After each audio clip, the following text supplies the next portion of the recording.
Kita sekarang sampai pada segmen C, merancang percobaan. Tahu kalian bahwa ilmuwan di dalam menyelesaikan masalah secara ilmiah bekerja seperti detektif. Ilmuwan akan melakukan observasi, ya, akan bertanya, akan melakukan pengamatan, akan mencatat data-data yang ada, menganalisa data-data itu dan membuat sebuah kesimpulan. Nah, ada langkah-langkah, ada metode yang ilmuwan itu lakukan, yaitu metode ilmiah. Jadi metode ilmiah adalah serangkaian cara, langkah-langkah yang urut runtut, yang tentu saja logis, ya, dan sah secara ilmiah untuk menyelesaikan masalah secara ilmiah. Alur metode ilmiah yang pertama adalah observasi atau pengamatan. Yang kedua, mengajukan hipotesis atau dugaan sementara. Tentu saja dugaan itu berasal dari hasil pengamatan, mengumpulkan data, ya, data itu bisa melihat secara langsung, bisa data dari perpustakaan, studi literatur, tanya pada ahli, ya, bermacam-macam. Kemudian yang ketiga adalah merancang percobaan. Data-data yang sudah terkumpul, hipotesis yang sudah dibuat digunakan untuk apa? Yang ketiga adalah merancang percobaan atau eksperimen. Dan yang dilakukan yang keempat apa? Yang melakukan eksperimen, ya. Eksperimen dilakukan dengan hati-hati, teliti, jujur, ya, seperti itu. Nah, apa hasil dari eksperimen? Tentu saja data-data. Nah, data-data itu kembali kita analisa, ya. Setelah dianalisa akan dihasilkan sebuah kesimpulan. Jadi langkah ke-6 adalah membuat kesimpulan. Kita akan bahas satu persatu. Mari kita mulai dari yang pertama, yaitu observasi atau pengamatan. Biasanya ilmuwan mendapatkan ide penelitian itu dari observasi atau dari pengamatan. Saat mengamati, kita gunakan kelima panca indera kita, ya, mata untuk melihat, hidung untuk mencium, ya, telinga untuk mendengar, semua, ya, kita gunakan, termasuk kita kadang-kadang mencicipi sesuatu seperti itu. Seperti tadi gambarkan tadi, ilmuwan itu datang, ya, dalam penelitian itu seperti detektif. Misalnya akan mencuri, detektif datang, nah, itu datang dia lihat, pintu tidak rusak, jendela tidak rusak, barang-barang tidak ada yang jatuh. Mungkin yang mencuri orang dalam, mungkin saudara sendiri atau tetangga, seseorang yang tahu, ya, di mana letak benda yang dicuri. Dia akan menggunakan matanya, dia akan menggunakan telinga mendengarkan apa ada sesuatu yang tidak wajar, dia mendengarkan pendapat dari tetangga, mencari tahu, mencari data-data, ya. Dia akan mengamati orang-orang di sekitarnya, mana yang mencurigakan, ya, melakukan pengamatan. Dia akan mencium sesuatu apa mungkin ada yang nggak wajar. Itu bisa menjadi petunjuk, ya kan? Karena tahu nggak, setiap orang itu memiliki bau badan yang berbeda. Nah, dia akan mengamati sidik jari, mengumpulkan benda-benda yang terakhir akan dipegang seseorang. Nah, dia akan cocokkan dengan sidik jari orang sekitar, atau mungkin di tempat lain dengan kejadian yang hampir sama, mungkin pencurinya sama. Nah, seperti itu. Nomor 2, tujuan percobaan. Penting kita untuk meneliti sesuatu itu tahu tujuannya. Nah, masa meneliti nggak tahu tujuannya, kan jadi aneh, ya kan? Nah, yang penting ini, tujuan itu harus sesuatu yang bisa dicari secara ilmiah, ya. Jadi tujuannya itu jelas. Bukan hanya sekedar opini pribadi. Opini pribadi sih nggak masalah, asal pada penyelesaian nanti, ya, secara ilmiah. Ya, jadi ada langkah-langkah yang sah menurut komunitas sains. Dan yang jelas, tujuan penelitian harus bisa dicapai. Jangan sampai meneliti sesuatu yang tidak ilmiah. Ya, misalnya hubungan tanggal lahir dengan kesuksesan seseorang, nah ini tidak ilmiah. Nah, seperti itu tidak bisa kita akan menyelesaikan dalam metode ilmiah. Nah, kemudian kita akan menuliskan hipotesis atau dugaan sementara. Bagaimana kita bisa merancang sebuah penelitian kalau kita dari awal tidak punya dugaan? Nah, harus ada dugaan sementara. Ini adalah pijakan berpikir. Entah dugaan itu tersebut nanti terbukti benar atau justru sebaliknya terbukti salah. Yang penting dalam kita bekerja untuk merancang sebuah penelitian, itu pijakannya adalah dugaan kita. Dugaan itu nggak ngawur ya. Dugaan ini berasal dari data-data yang sudah kita kumpulkan, sudah kita analisa ya. Baru kita bikin hipotesis atau dugaan. Nah, misalnya kalian lihat gambar ini.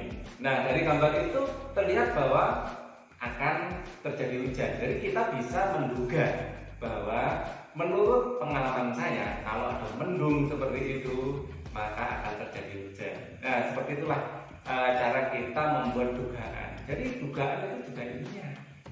Misalnya ada bunga, ya, yang satu disiram pakai air, yang satu disiram pakai air plus pupuk. Nah, kita kan bisa menduga di situ. Nah, yang dikasih pupuk bunganya akan lebih subur misalnya. Nah, dugaan kita itu sangat ilmiah, sangat beralasan. Dalam eksperimen kita nanti akan ada pijakan berpikir, ya, pijakan untuk melakukan sebuah percobaan. Yang keempat, kemudian kita menentukan variabel-variabel. Ada 3 variabel utama ya, walaupun bisa lebih ya. Paling utama 3. Yang pertama adalah variabel bebas, kedua adalah variabel terikat, dan ketiga adalah variabel kontrol. Variabel bebas adalah variabel yang sengaja kita buat berbeda. Nah, variabel bebas ini variabel yang memiliki sebuah pengaruh terhadap variabel lain apabila dirubah-rubah. Nah, di dalam penelitian sebenarnya yang kita rubah-rubah adalah variabel bebasnya, dan nanti variabel kedua ada variabel terikat atau independen.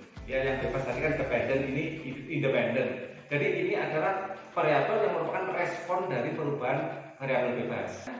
Yang ketiga adalah variabel kontrol. Ya, kita dalam penelitian cukup satu variabel yang kita amati dalam satu saat. Ya, yang lain kita buat sama. Nah, yang kita buat sama itulah kontrolnya.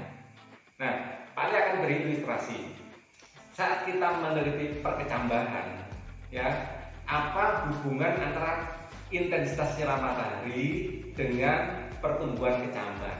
Variabel bebas yang kita pilih adalah sinar matahari.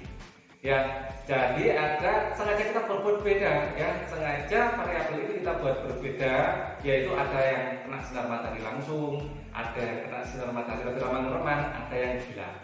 Nah, nanti variabel terikatnya adalah panjangnya tanaman setiap satuan waktu tertentu, mungkin pertambahan setiap hari atau setiap 2 hari sekali, seperti itu. Nah, itu sebagai variabel terikat. Kemudian variabel kontrolnya adalah ini, sesuatu yang lain. Misalnya biji kecambah yang digunakan, biji, ya, kacang hijau. Satu kacang hijau, semua kacang hijau. Jangan sampai satu kacang hijau, yang satu kurma, yang satu biji kelapa. Yang kacang hijau sudah tumbuh, kurmanya belum, nunggu bulan depan mungkin. Nah, itu tak bisa, ya. Jadi ini kita kontrol semuanya biji kacang hijau atau biji kedelai, ya. Tentu saja kita pilih yang mudah tumbuh, ya. Kemudian variabel kontrol yang lain adalah gelas yang kita gunakan, ukurannya sama. Kalau satu pakai tisu, yang lain pakai tisu. Satu pakai kapas, yang lain pakai kapas, ya, medianya sama, jumlah air yang kita berikan sama, semuanya sama intinya, ya, kecuali yang kita amati yaitu intensitas cahaya. Jadi nanti kita benar-benar bisa mengetahui hubungan antara intensitas cahaya yang kita amati itu dengan pertumbuhan. Nah, jadi ada variabel bebas, variabel terikat, dan variabel kontrol. Nah, di buku diberikan contohnya Ketut ke sekolah, memiliki 3 jalur yang berbeda, ya. Nah, variabel bebasnya adalah jalurnya, jalur A, jalur B, jalur C, bebas kita memilih. Nah, variabel terikatnya adalah waktu. Jadi Ketut harus bawa jam atau stopwatch, ya. Jadi lewat jalur A ternyata butuh setengah jam, jalur B itu 1 jam, jalur C 3 jam misalnya. Oh, akhirnya bisa dapat kesimpulan. Dan variabel kontrolnya adalah yang lain bikin sama. Yang variabel A, yang jalannya A lewat trotoar, B juga trotoar, C juga lewat trotoar. Jangan sampai A lewat trotoar, B sengaja lompat-lompat pagar rumah orang, ya, jangan seperti itu. Nah, atau dalam melakukan percobaan, paginya Ketut sarapan, ya, waktu lewat jalur A juga sarapan, lewat jalur B sarapan, jalur C sarapan. Jangan sampai tidak. Nah, nanti ada jalurnya sama tapi lemes, ya, akhirnya bukan karena jalurnya jauh atau jalurnya bagaimana, ya, karena dia belum sarapan. Ini harus kita kontrol. Ayo berkreasi, Pak dibacakan ya. Ayu membantu ibunya menanam tanaman bawang. Ia ingin mengetahui apakah tanaman yang ia tanam akan tumbuh lebih cepat apabila diberikan lebih banyak pupuk. Nah, di sini tentukanlah variabel bebas, terikat, dan variabel kontrol dalam penyelidikan Ayu. Nah, di sini Ayu membantu ibunya menanam tanaman bawang. Tentu saja tanaman bawang ini adalah kontrolnya. Ya, yang satu bawang merah, semua bawang merah. Ya, yang satu bawang putih, yang lain bawang putih ya, bawang putih misalnya, atau bawang merah. Ya, jangan sampai jenisnya harus sama. Yang satu bawang merah kecil, yang dua bawang merah bombay, jangan ya. Ini adalah variabel kontrol. Nah, variabel bebasnya apa? Tentu saja pupuknya. Nah, pupuk yang satu dikasih pupuk, yang satu enggak. Kita akan lihat mana yang lebih baik, yang diberi pupuk apa yang enggak. Kan seperti itu ya. Air yang diberikan harus sama jumlahnya, itu termasuk kontrol. Ya, pot yang digunakan, tanah yang digunakan itu termasuk kontrol. Jadi kembali Pak Ali tegaskan, untuk jawaban yang pertama tentukan variabel bebas. Ya, variabel bebasnya adalah jumlah pupuk atau pupuknya. Kemudian yang menjadi variabel terikatnya adalah pertumbuhan tanaman bawang. Berapa senti pertambahannya setiap hari. Waktu pengambilan data harus sama, termasuk kontrol juga gitu ya. Kemudian variabel kontrol, nah waktu pengambilan data itu kontrol, potnya kita kontrol, jumlah air yang diberikan, tanahnya, posisi potnya, yang satu di tempat terang, yang semuanya di tempat terang. Ya, jadi intensitas saya itu harus dibikin sama, itu termasuk variabel kontrol. Pertanyaan berikutnya, besaran apa yang diukur oleh Ayu dan alat ukur apa yang harus dia gunakan? Ya, besaran di sini tentu saja pertama besaran waktu. Ya, ini ada besaran pokok, besaran waktu untuk menghitung waktunya. Ada besaran panjang yang kedua, yaitu untuk mengukur panjangnya. Untuk besaran waktu kita gunakan tanggalan tentu saja ya, karena ini per hari ya. Kemudian hari pertama, hari kedua, hari ketiga gitu ya. Terus kemudian panjang kita gunakan penggaris ya, alatnya itu. Terus kemudian ada besaran lain ya, dua itu ya. Dalam penelitian ini fokus pada dua besaran itu, yaitu besaran panjang dan waktu. Sama mungkin satu lagi, banyak pupuk yang diberikan, ya kan? Berapa gram setiap hari? Mungkin ada yang 2 gram, ada yang 3 gram, ada yang 4 gram, sama sekali tidak ada, atau 0 gram. Dibikin seperti itu juga bisa. Jadi masa dari pupuk boleh dijadikan salah satu hal yang kita amati atau besaran yang kita amati. Jadi yang ketiga adalah masa.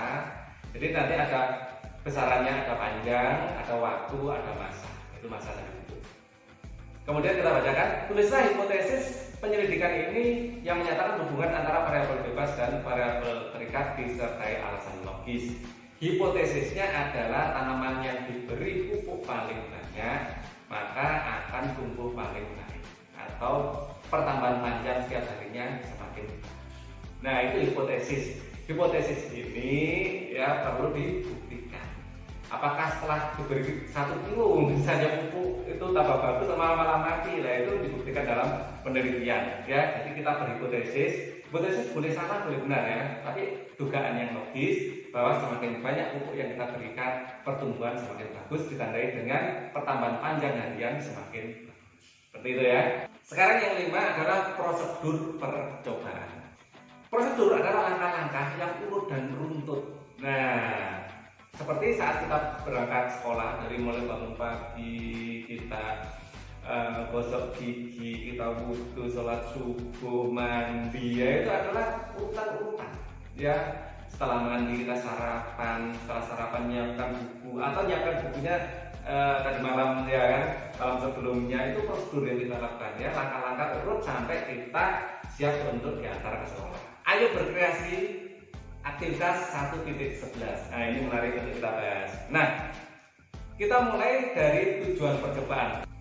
Tujuan percobaan, setelah Pak Ali baca di buku, salah satu tujuan percobaan yang mungkin bisa kita ambil adalah kita ingin mengamati pertumbuhan jagung. Yang satu dikasih air saja, yang satu dikasih air cucian beras misalnya.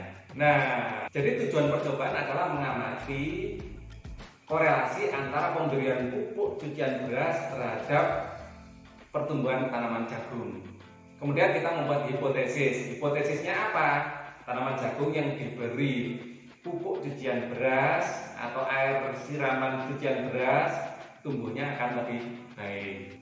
Di sini ada variabel-variabel. Variabelnya yang pertama adalah variabel bebas, yang satu disiram pakai air biasa, yang satu disiram air cucian beras. Variabel perikatnya adalah pertumbuhan tanaman jagung setiap hari pertambahannya, ya. Dan variabel kontrolnya adalah jenis jagungnya harus sama, potnya harus sama, ukurannya, terus kemudian tanahnya harus tanah yang sama, ditempatkan di tempat yang sama, ya, seperti itu. Itu variabel kontrolnya. Tambahan tentu saja mungkin 3 biji atau 4 biji jagung, kemudian pot, kemudian kita butuh tanah, kita butuh alat untuk ini gayung, ya. Nah itu, terus kita butuh air cucian beras. Tentu saja kita juga butuh penggaris untuk menghitung pertumbuhan dari tanaman jagung kita. Dan jangan lupa kita juga butuh alat tulis ya untuk ini menuliskan hasilnya. Nah, berikut ini adalah prosedurnya. Tugas kalian adalah melakukannya, ya. Lakukan dengan semangat ya. Hasil data yang sudah kalian kumpulkan nanti didiskusikan dengan guru di sekolah. Oke, akhirnya kita sampai pada segmen uji kemampuan. Kita sampai pada ayo uji kemampuan. Kita mulai dari nomor 1, oke?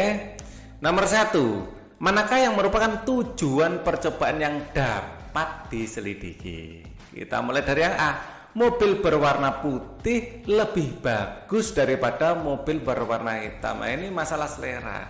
Kalau selera jatuhnya pada opini pribadi. Nah, di sini tidak akan didapatkan jawaban yang fix. Mungkin suatu daerah lebih suka putih, daerah lain lebih suka yang gelap. Mungkin umurnya berbeda-beda juga, ya. Jadi banyak faktor yang mempengaruhi dan ini selera. Pure selera ini, ya. Jadi ini bukan tujuan percobaan yang dapat diselidiki. Kemudian yang B, kelelawar suka berkumpul di tempat yang gelap daripada tempat yang terang. Nah, ini kita bisa membuat suatu prosedur eksperimen untuk menyelidikinya, ya. Jadi ini termasuk dapat diselidiki. Yang C, musik dangdut lebih baik daripada musik rock. Nah, beda generasi beda ya. Kalau zamannya Pak Ali ya mungkin ada yang suka rock, ada yang suka dangdut. Sekarang malah rock dan dangdut malah nggak suka, mungkin ya lebih suka hip hop misalnya. Nah, jadi masalah selera ini tidak bisa diselidiki. Oke, lanjut. Senar tipis memiliki suara yang lebih melengking dibanding senar yang tebal. Nah, ini jelas bisa diselidiki, ya. Nah, ini Pak Ali ada gitar. Ini ada senar yang tebal, ada yang tipis. Nah, ini senar yang tipis, ini senar yang tebal, ya bisa kita selidiki, ya. Jadi senar yang tipis memiliki suara yang lebih melengking daripada senar yang tebal, termasuk eksperimen atau tujuan percobaan yang bisa selidiki. Nah, ini juga, ya, manusia saat ini lebih tinggi daripada manusia purba. Ini bisa, ya, bisa diselidiki. Kenapa? Kita bisa mencari fosil-fosilnya. Nah, dari fosil itu bisa kita rekonstruksi ulang kira-kira ketinggiannya seperti apa. Oke, ya. Sekarang nomor 2, di dalam suatu percobaan yang bertujuan untuk menyelidiki apakah banyaknya pupuk yang ditambahkan memengaruhi pertumbuhan tanaman menjadi lebih besar, tentukanlah yang pertama variabel bebasnya. Variabel bebas adalah variabel yang sengaja kita buat berbeda, ya. Jadi yang kita rubah-rubah adalah variabel bebasnya, yaitu jumlah pupuk yang diberikan. Bisa dalam gram kalau itu pupuk padat, bisa dalam mililiter kalau itu pupuk cair, seperti itu, ya. Kemudian yang B, cara mengukur variabel terikat. Variabel terikat di sini adalah ketinggian dari tumbuhan dalam satuan waktu tertentu. Misalnya kita ukur tiap hari, ya. Jadi cara mengukurnya adalah mengukur pertambahan tinggi tanaman. Ya, setiap periode waktu tertentu, bisa setiap hari, bisa 2 hari sekali, bisa setiap minggu, lihat tanamannya apa. Nah, dalam melakukan percobaan kalau bisa tanaman yang tumbuhnya cepat, berarti cepat kita amati. Jangan nanam pohon beringin, kelamaan, ya kan. Mau nanam pohon kelapa itu kelamaan. Kalau bisa ya yang cepat ya, pohon jagung itu cepat sekali. Oke. Nomor 2, kita lanjutkan variabel-variabel kontrol dalam percobaan ini. Variabel kontrol adalah variabel yang kita buat seragam, harus semuanya sama. Ya, misalnya pot atau polybag-nya itu harus sama, ukurannya sama, kalau bisa justru malah warnanya sama. Apa segalanya bikin sama ya, biar tidak ada pengaruh di situ.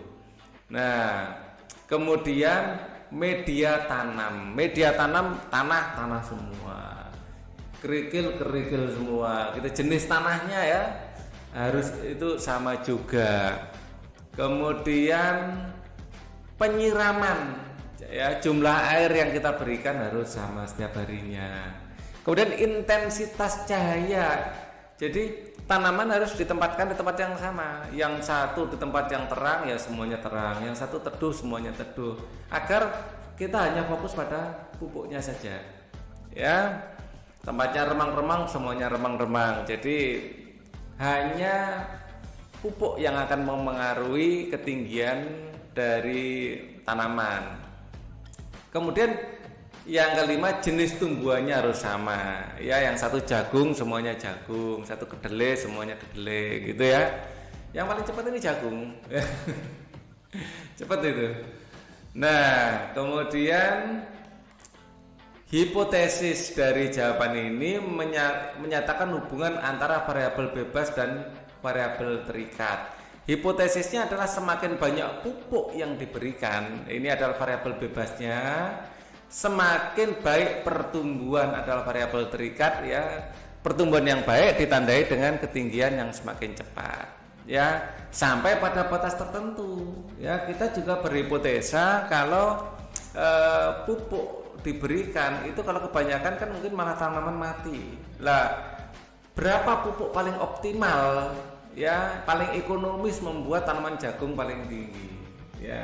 Biasanya grafiknya naik tajam tuh, habis itu landai ya. Kalau sudah landai gitu, penambahan pupuk sudah nggak banyak pengaruh, ada titik tertentu akhirnya tanaman mati malah. Nah, seperti itu ya. Nah, ini adalah akhir dari perjumpaan kita. Please subscribe bagi yang belum, klik like, comment, and share ya. Untuk video yang lain ada di kolom deskripsi ya. Kalian masuk kolom deskripsi, di situ ada link dari playlistnya. Oke.